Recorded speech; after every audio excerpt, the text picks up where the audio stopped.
Merci, Monsieur le Président.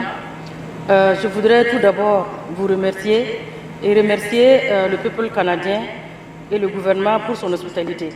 Remercier aussi la République populaire de Chine pour avoir soutenu cette grande rencontre.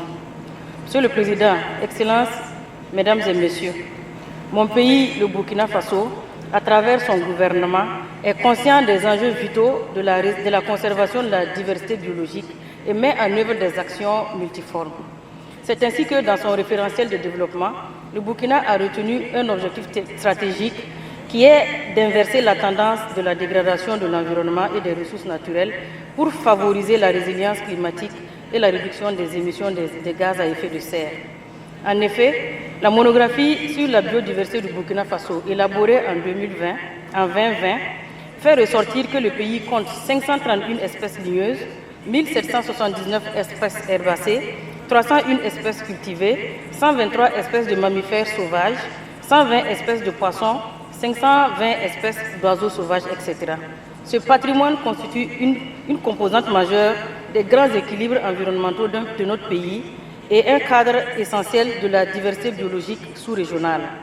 Cet ensemble est soutenu sur un territoire de 273 187 km² par un réseau d'aires protégées constitué de parcs nationaux, de réserves partielles et totales de faune, de ranchs de gibier, de réserves de biosphère, dont un reconnu comme patrimoine mondial de l'UNESCO, de sites Ramsar, de forêts classées et de zones villageoises d'intérêt synergétique. L'exploitation de ces ressources biologiques contribue à 35% du PIB, avec une contribution moyenne annuelle d'environ 30% des ressources d'exportation. Sous l'effet conjugué des actions anthropiques, à qui il faut ajouter ces dernières années la présence de groupes terroristes dans certains domaines forestiers et fauniques, et le tout accentué par les effets néfastes des changements climatiques, les ressources naturelles du pays subissent des pressions multiformes. Ainsi, nous sommes de plus en plus préoccupés par le nombre élevé d'espèces en péril sur le territoire national. Face à ce fléau, des actions d'envergure, organisées dans un cadre global de mobilisation de tous les acteurs, sont indispensables.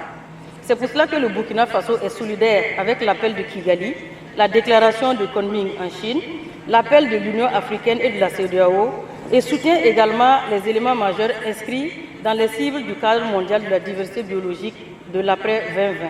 Monsieur le Président, le Burkina Faso, par ma voix, voudrait soutenir l'adoption d'un cadre mondial post-2020 de la diversité biologique qui permettra à toute l'humanité de poser des jalons sûrs en vue d'une meilleure conservation des ressources biologiques pour le bonheur de tous les peuples et de toutes les formes de vie sur Terre.